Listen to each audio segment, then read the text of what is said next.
मातोश्री, राणूबाई या बसा.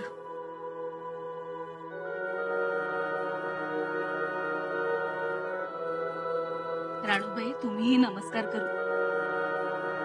राणूबाई बोलायचं नाहीये का? कशासाठी बोलायचं आम्ही? काय हो असं अचानक काय? तुम्ही पूजा करत बसा आणि लोक राजकारण खेळत बसतात. आम्ही समजलो नाही. आम्ही काय म्हणतो मातोश्री, तुम्ही तुमच्या अधिकाराचा वापर का करत नाही? अधिकाराचा वापर? हो, आपण मातोश्री आहात, आपण महाराणी आहात ना? राणूबाई मग का तक्रारीचा खलिता महाराजांना पाठवला जातो?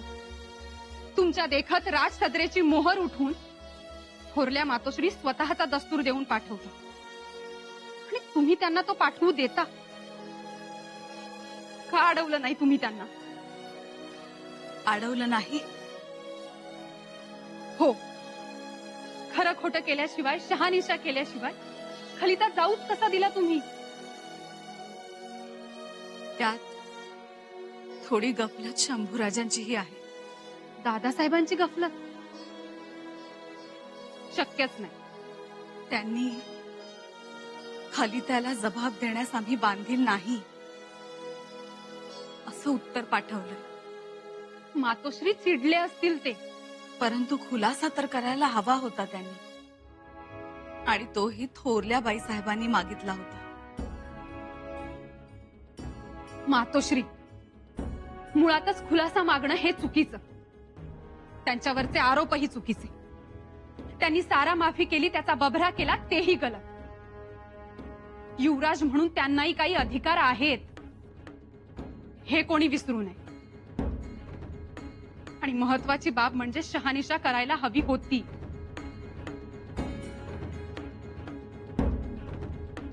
मग आता काय? तक्रार खलिता आबासाहेबांच्या हाती पडेल. कदाचित त्यांना खरंही वाटेल सगळं, कारण त्या थोरल्या मातोश्रींचा दस्तूर आहे ना. जे होऊ नये ते झालंय. त्या दक्षिण मोहिमेची दगदग आणि रायगडावरून युवराजांबद्दल ही माहिती मिळाली तर काय वाटेल आबासाहेबांना? युवराजनी, युवराजनी, युवराज. हो, किती वेळा युवराजनी युवराजनी म्हणताय? आम्ही तुमच्या समोरच आहोत, बोला. आमच्याकडे कुणी आलं होतं का? रीग लागलेली असते, कुणाचं नाव सांगावं? तसं नाही हो, कुणाचा काही सांगावा आला होता? सांगावा? येणार होता का? हो, येणार आहे. म्हणजे आम्हाला तसं वाटतंय. तुम्ही दिलेर खानाच्या खलित्याबद्दल म्हणताय का? नाही. मग दुसऱ्या कोणाचा खलिता येणार होता का? हो.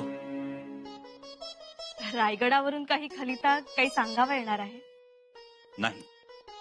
मग आबासाहेबांचा काही खलिता येणार आहे का? नाही हो. मग नका काळजी करू, ज्याला खलिता पाठवायचा आहे त्याला पाठवू द्या, मग बघू. आणि त्यात एवढं अस्वस्थ काय व्हायचं? नाही, अस्वस्थ नाही, पण खलिता वेळेवर मिळायला हवा. युवराज, खलिता आला की तो सदरेवर जमा होईल, मग आमच्याकडे येईल आणि आम्ही तुम्हाला देऊच की. हो, पण तिरंगाई करू नका. खलिता महत्वाचा दिसतोय. हो. म्हणजे? नाही, तुम्हाला नाही कळणार ते. खलिता आला की लगेच द्या.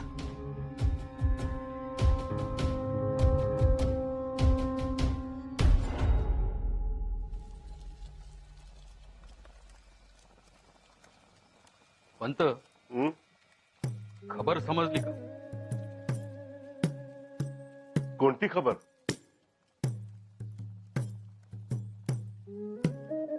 महाराजांनी डोळे काढले. डोळे काढले? कुणाचे? आपल्या सख्या मेहुण्याचे. हंबीररावांचे? हंबीररावांचे नाही हो, सरदार सखोजीराव गायकवाडांचे. काय? सरदार सखोजीराव गायकवाड म्हणजे सकवा राणी साहेबांचे बंधू? अरे अरे अरे अरे अरे वाईट झालं. पण का झालं काय? आपल्या फौजा कर्नाटकच्या मोहिमेवर होत्या. कर्नाटकातल्या एका गावात देसाईबाईनं आपल्या फौजांना त्रास दिला. आपलं सामान, घोडी, बैल तिनं पळवले आणि ती गडीत जाऊन बसली. सखोजीरावनं तिच्या गडीला वेढा घातला. त्या बाईनं तब्बल 1 महिनाभर गडी झुंजवली आणि याचाच सखोजीरावला अपमान वाटला. गडी जेव्हा पडली तेव्हा सखोजीरावनं देसाईबाईवर अत्याचार करण्याचा प्रयत्न केला. आपल्या मावळ्यांनी त्यांना रोखलं आणि ही घटना महाराजांना समजली आणि महाराज संतापले आणि म्हणूनच महाराजांनी सखोजीरावला शिक्षा फरमावली. डोळेच काढले त्याचे. बघा, सख्या मेवण्यालाही काही दयामया दाखवली नाही. असल्या गोष्टींना महाराजांकडे दया माया नसतेच आणि चुकीला माफी नाही. ज्या ज्या गोष्टी आणि घटना स्वराज्य हिताच्या विरोधात आहेत त्याचा तुकडा हा पाडणारच, मग ती कोणी असो. त्याचा अर्थ आला का लक्षात? काय?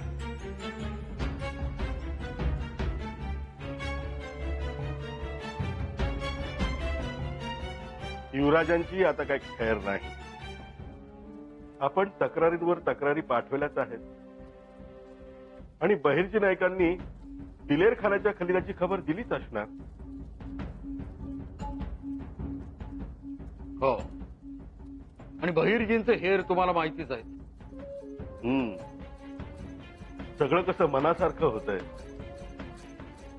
आणि एकदा महाराणी साहेबांचा खलिता पोहोचला की आगीत तेलाची धार पडणार.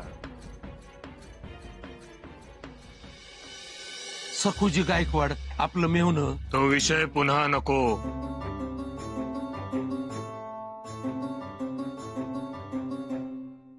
त्यांच्या बाबतचा निर्णय आम्ही घेतलेला आहे आणि आता तो कोणत्याही परिस्थितीत बदलणार नाही. म्या त्यांची रदबदली करायला नाही आलो, पण ते आपल्या जवळचं, आपल्या नात्यातलं एक मातब्बर माणूस, मोठा वतनदार. गंभीरराव, स्वराज्यात वतनदार नसतात. वतनदार नाहीत, पण मातब्बर तर आहेत का नाही महाराज? आता तुमच्या या निर्णयामुळं इतर घराण्यातली मातब्बर माणसं अस्वस्थ झाली. त्याचं काय? तसं होत असेल तर होऊ द्या. थोडी जरब बसली तर हरकत काय? यो दिलेर खान तिकडं स्वराज्यात घुसलेला, त्याच्या हाताला अशी माणसं लागली आणि त्यानं त्यांना चिथावलं, वतनदारी देतो म्हणून सांगितलं, तर त्यांच्यावर लक्ष कोण देणार? संपूर्ण स्वराज्याचं रक्षण करता येईल एवढी फौज आपण मागे ठेवून आलो आहोत. उद्या लढाई झाली तर प्रत्येक गड राखता यावा त्यासाठी लागणारा अन्न साठा, दारू गोळा सगळ्याची चोख व्यवस्था ठेवली आहे. पर महाराज, त्या दिलेर खानाकडे चपळ घोडदळ आहे. त्या तोडीचं घोडदळ आपल्याकडे नाही. त्यानं हमला केला तर मग आपण मुकाबला कसा करणार महाराज? गंभीरराव, तुमची काळजी आम्हाला समजते. चिंता नका करू. त्याची ही तजवीज केली जाईल. या असली कसली शिक्षा म्हणायची?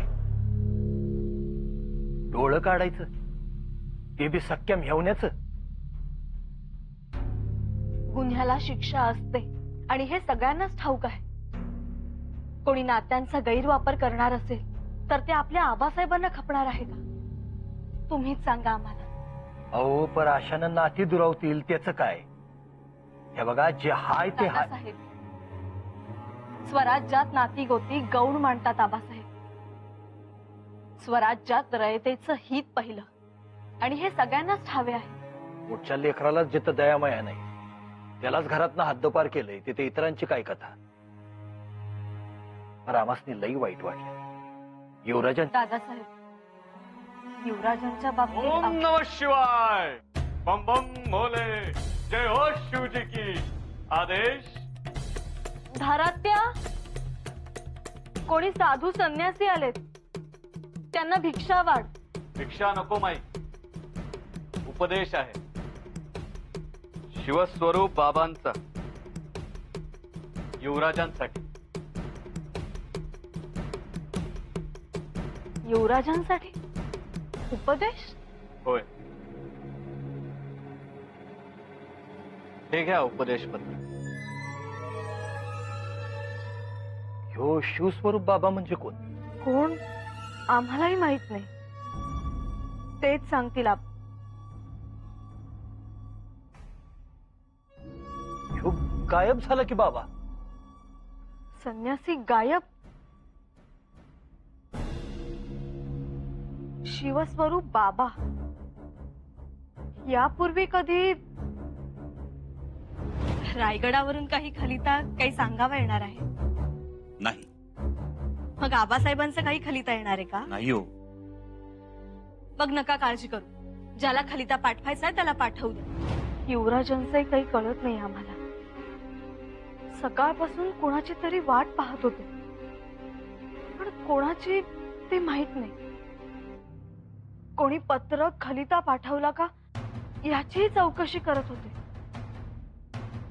कोणीतरी काहीतरी पाठवणारे असं म्हणत होते. म्हणजे ते बी सैरबैर झाल्यात म्हणा की? होणारच की. स्वतःच्या घरातनं स्वतःच हद्दपार व्हायची वेळ आली, माणूस सैरबैर व्हायचाच. आमची बी गत तेच की.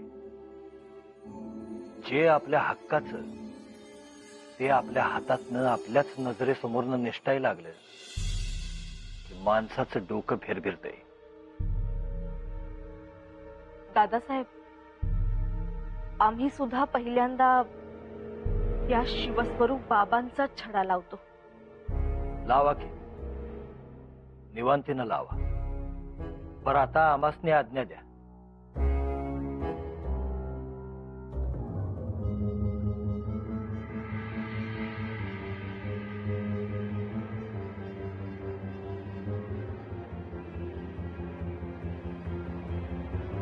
एका बाजूला सकवार मातोश्रींबद्दल हळहळ वाटते आणि दुसऱ्या बाजूला आमच्या आबासाहेबांच्या कर्तव्य कठोरतेचा अभिमानही वाटतो. हो ना, भावाचं दुःख करायचं की पतीचा अभिमान बाळगायचा? काय करावं त्यांनी? आता काय, आला भोग भोगायला तर पाहिजे. खरंय, भोग तर भोगावा लागणारच. पण जवळच्या माणसांनी धीराचे 2 शब्द सांगितले तर तेवढंच त्यांचं मन हलकं होईल. थोरल्याबाई साहेब, तुम्ही येता आमच्या सोबत? तुम्ही जाऊन या, आम्ही नंतर जाऊ. आला असता तर तेवढीच समजी काढली असती. आमच्याच्याने तेवढं जमणं कठीण. अहो, जमेल. एव्हाना सत्वारबाईंनाही कल्पना आली असेल. इथे प्रश्न आहे स्वराज्याच्या शिस्तीचा.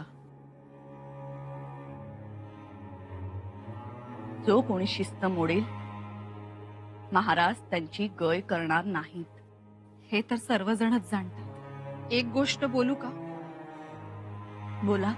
महाराज जवळच्या नात्यातल्या माणसांची गय करत नाहीत हे माहीत असून ऐकीव माहितीवर तक्रारीचा खलिता पाठवला. का? खलिता पाठवला, परंतु ऐकीव माहितीवर नाही. दादासाहेबांशी तुमची समोरासमोर रुजवात झाली नाही, त्यांनी स्पष्टीकरणही दिले नाही. मग याचा अर्थ काय होतो? त्याचा अर्थ तुम्ही काय काढलात हे आम्हाला माहित नाही, परंतु आम्ही पाठवलेल्या खलित्यास शंभूराजे उत्तर देण्यास बांधील नाही असं म्हणत असतील तर आम्ही गप्प राहायचं? मातोश्री, अहो, रागाच्या भरात त्यांनी तसा जबाब दिला असेल, पण मग लगेच तक्रार करायला हवी होती का? आम्ही जो निर्णय घेतलाय तो राणी साहेब म्हणून घेतलाय. पण तुम्ही मातोश्री आहात हे का विसरला? स्वराज्यात नाती नंतर येतात, आधी येतं ते कर्तव्य, स्वराज्य हित. राणूबाई आणि राणूबाई, आम्ही खूप विचारांती हा तक्रार खलिता पाठवलाय. माफी असावी मातोश्री, पण तक्रार खलिता वाचून आबासाहेबांचा गैरसमज झाला आणि त्यांनी आमच्या दादासाहेबांना शिक्षा सुनावली तर छत्रपतींनी आजवर असा एकही निर्णय घेतला नाहीये ज्यामुळे कोणावर अन्याय झाला असेल. आपण चिंता करू नये. अन्याय झाला म्हणून तर आमच्या दादासाहेबांना शृंगारपूरला जाऊन राहावं लागलं. आता या तक्रार खलित्यामुळे त्यांना आणखी किती खालच्या पायरीला जाऊन उभं राहावं लागेल हे आम्हाला माहित नाही. परंतु यापुढे ही राणू दादासाहेबांवर अन्याय होऊ देणार नाही. तुमच्या दस्तुराने त्या मंत्र्यांनी पाठवलेला खलिता हा तक्रार खलिता नसून कारस्थान खलिता आहे हे आम्ही आबासाहेबांसमोर नाही छत्रपतींसमोर सिद्ध करू. आणि जरूर आनंदच वाटेल आम्हाला. परंतु बहिणीची माया वेडी असते. ती एवढी वेडी असते याचा प्रत्यय मात्र आज आलाय आम्हाला. बहिणीची माया वेडीच असते, आंधळी नसते. आज्ञा.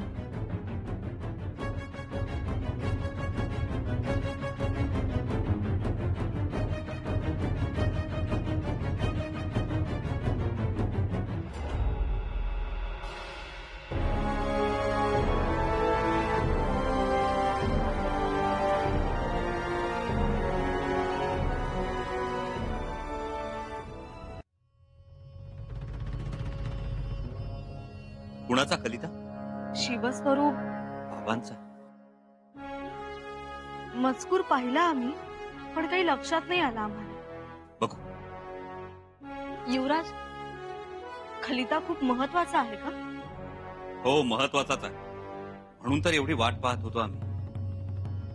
पण कोण हे शिवस्वरूप बाबा?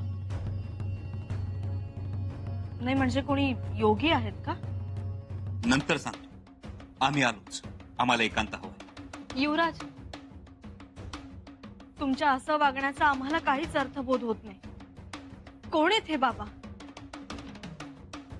तू तास एवढंच लक्षात ठेवा की ही नव्या पर्वाची नांदी आहे.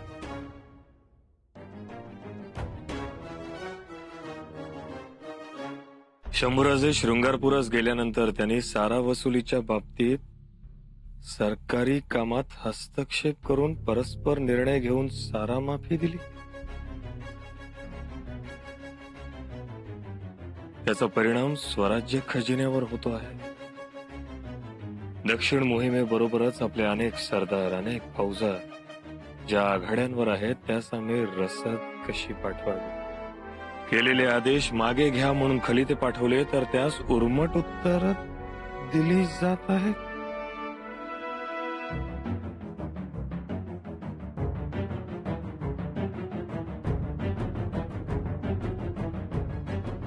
महाराज, क्षमा असावी, पण दिलेर खानाच्या फौजा जेव्हा स्वराज्य सीमेवर आल्या होत्या तेव्हा ही शंभूराजांना आम्ही खलिता पाठवला होता, परंतु त्यांनी काही हालचाल केली नाही. त्यांना खलिते पाठवले पण उत्तर आलं नाही. शंभूराजे येतील अशी अपेक्षा होती पण ते आले नाहीत. असे बेजबाबदार वर्तन स्वराज्याचे युवराज म्हणून योग्य आहे का?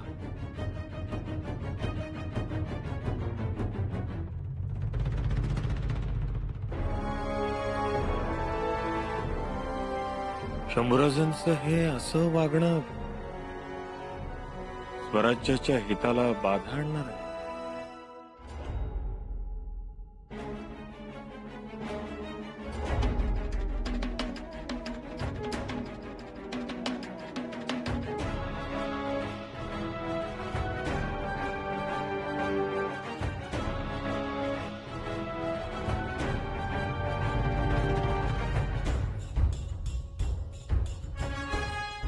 ही मनमानी पुष्कळ झाली.